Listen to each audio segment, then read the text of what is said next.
தினேஷ் வணக்கம். உங்களை பற்றி சொல்லுங்க. நீங்க வந்து ஃபாஸ்ட் ஃபுட் கடையை நடத்தின்னு இருக்கீங்க அப்படின்னு சொல்லிங்க. இப்போ வந்து நீங்க என்ன பண்ணிட்டு இருக்கீங்க? உங்களுக்கு எப்படி இந்த ஃபாஸ்ட் ஃபுட்னால பாதிப்பு ஏற்பட்டுச்சு? அதாவது ஃபாஸ்ட் ஃபுட்டால நான் பாதிக்கப்பட்டேன்னு சொல்றது ஒரு விஷயத்த சொல்லலாம்.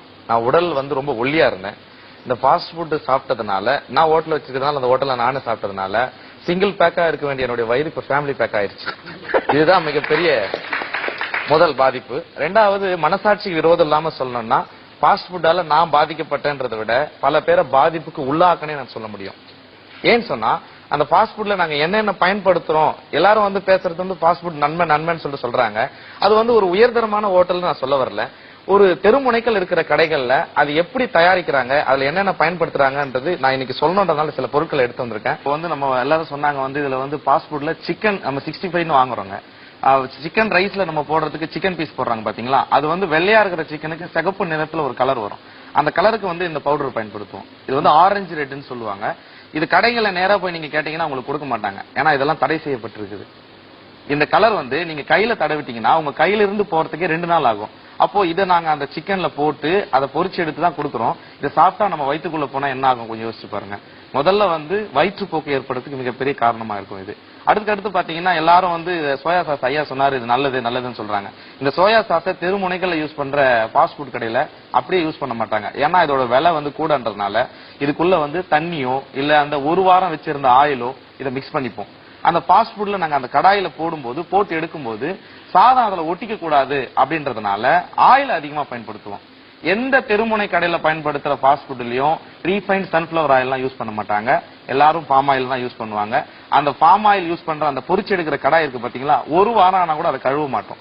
ஏன்னு சொன்னா கழுவிட்டு அந்த ஆயில் போயிடுச்சுன்னா மறுபடியும் கேஸ் அதிகமா செலவாகும் அப்படின்றதுனால எல்லா கடைகளும் இப்படிதான் இருக்கும். இது வந்து ஒரு ஹோட்டல் வச்சிருந்ததுனால நான் இதை சொல்லாம இருக்க விரும்பல. ஏன்னா இருக்கிற உண்மையை நான் சொல்லிடுறேன்.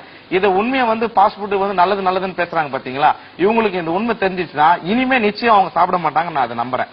இதுக்கு அடுத்தது பாத்தீங்கன்னா இதுல ஒயிட் பெப்பர் பயன்படுத்துறோம். இந்த ஒயிட் பெப்பர்ல வந்து வர்றது எல்லாமே டூப்ளிகேட் தான். இதுக்குள்ள வந்து பாத்தீங்கன்னா அரிசி மாவு மிக்ஸ் பண்றாங்க. கோல மாவு இருக்கு இல்லீங்களா, அது ஏன்னா இது ஒயிட் வரதுக்காக அதை மிக்ஸ் பண்ணி தான் கடையிலே விற்கிறாங்க. இது எல்லாருக்கும் தெரிஞ்சிருக்குது. அதுக்கு அடுத்தது அஜினோமோட்டோ வந்து உடம்புக்கு நல்லதுன்னு சொல்றாங்க. சைனா சால்ட்னு சொல்றாங்க. இந்த அஜினோமோட்டோவை கொஞ்சம் எடுத்து நம்ம நாக்குல இங்க வச்சு பாருங்க. வச்சுட்டு கொஞ்ச நேரம் கழிச்சுங்க நாக்கு அந்த இடத்துல மரத்துக்கு மாதிரி ஆயிரும். அதுக்கடுத்து பாத்தீங்கன்னா டிவில நான் ஒரு நிகழ்ச்சியில பாத்திருக்கேன். அஜினோமோட்டோ வந்து ஒன்னும் சுவையான பொருள் அல்ல, நாக்குல இருக்கிற சுவையை தூண்டுகிற ஒரு சுரபியை வந்து அது அதிகப்படுத்துது. அதுதான் அஜினோமோட்டோடைய வேலையை தவிர அது வந்து ஒரு உணவுல சுவையான பொருள் இல்லைன்ற ஒரு செய்தி பதிவா இருக்குது தொலைக்காட்சியில. அதுக்கடுத்து பாத்தீங்கன்னா சில்லி பவுடர் யூஸ் பண்ணுவோம், பிளாக் பெப்பர். இதுல போடுற மசாலாவே இதுதான், salt, black pepper, white pepper, chilli powder, Ajinomoto, salt. இதை போட்டு இந்த சோயா சாஸ் ஊத்தி அதை கிண்டி எடுத்தா ஃப்ரைட் ரைஸ் ரெடி. 5 நிமிஷத்துல 8 ரைஸ் நாங்க அடிப்போம் சார். அது வெந்துச்சோ வேகலையோ அதை பத்தி எங்களுக்கு கவலையே இல்லை. ஒரு ரைஸ் 50 ரூபாய்னா 8 ரைஸ் என்ன ஆகுது, 400 ரூபாய் ஆகுது. 5 நிமிஷத்துல 400 ரூபாய் சம்பாதிக்கணும்ன்றதுதான் தொழில் செய்வர்களுடைய நோக்கமே தவிர அது மக்களுக்கு ஆரோக்கியமா இல்லையான்றதை பத்தி யாருமே அங்க கவலைப்படுறதே கிடையாது. இதுதான் உண்மை. அதுக்கடுத்து இந்த சாஸ் இருக்கு பாத்தீங்களா, இந்த சில்லி சாஸ் எல்லாம் இதை எடுத்து நீங்க கழட்டி நம்ம மூக்கு கிட்ட வச்சு பார்த்தோம்னா கண்டிப்பா எப்ப ஏற்பட்டவங்களும் முகம் சுளிப்பாங்க. ஏன்னா அந்த அளவுக்கு ஒரு மாதிரியான ஸ்மெல் வரும் அதுக்குள்ள இருந்து. இந்த டொமேட்டோ சாஸ் ஸ்வீட்டா இருக்குன்னு சொல்றாங்க. இதெல்லாம் பல நாட்களா நமக்கு தேக்கவத்துல இருந்து ஸ்டாக் ஆன பொருள் தான் கிடைக்குது.